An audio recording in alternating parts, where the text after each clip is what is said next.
Aktor, pumanaw na matapos mahulog sa building. Maraming kilalang personalidad sa mundo ng showbiz ang namaalam ngayong taon. At bawat balita ng kanilang pagpanaw ay nag-iiwan ng matinding lungkot sa mga tagahanga. Para bang sunod-sunod na dagok sa industriya ang pagkawala ng mga paboritong artista, na minsan nagbigay ng aliw at inspirasyon. At ngayon, isa na namang ang mahusay na aktor ang binawian ng buhay sa murang edad. Dahilan para muling magluksa ang buong entertainment industry at mga tagahanga niya.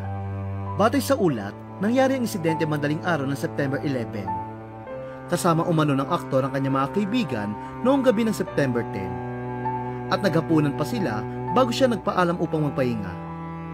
Bandang alas 2 sa madaling araw nang pumasok siya sa guest room kung saan nilakparan niya ang pinto. Nang umalis na ang kanyang mga kaibigan kinabukasan, dakong alas 6 ng umaga, wala na ang aktor sa silid. Ilang sandali pa ay natagpuan ang kanyang walang buhay na katawan sa ground floor ng gusali. Ayon sa mga ulat, isang nagmamalasakit na residente ang agad na ipag-ugnayan sa mga otoridad matapos makita ang bangkay. Dali-daling rumesponde ang mga pulis at sinuri ang lugar. Kinumpirma nga ng kanyang management team ang malungkot na balita na pumanaw na ang aktor na si Yu Menglong sa pamamagitan ng opisyal na pahayag. Ayon sa kanilang paglalahad, nagdadalamhati sila sa biglang pagkawala ng kanilang alaga at nilinaw rin na walang foul play na kinasasakutan ng insidente. Sa kanilang pahayag, with unbearable sorrow, we announce that our beloved Menglong fell to his death on September 11. Police have ruled out any criminality.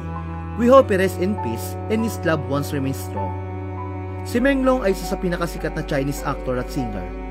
Nagsimula ang kanyang karir noong 2010 matapos sumali sa talent search program na Superboy.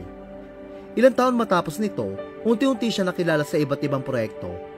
Ang malaking break niya ay dumating ng gampanan niya ang karakter na ika-9 na prinsipe sa historical web drama na Go Princess Go.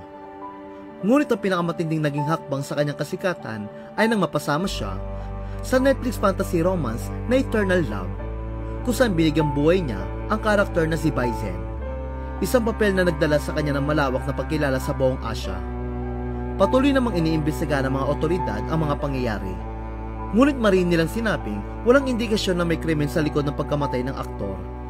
Samantala, bumuo sa social media ang pakikiramay mula sa kanyang fans. Marami ang hindi makapaniwala sa biglaang pangyayari at nagpaabot ng kanilang panalangin para sa pamilya ng aktor.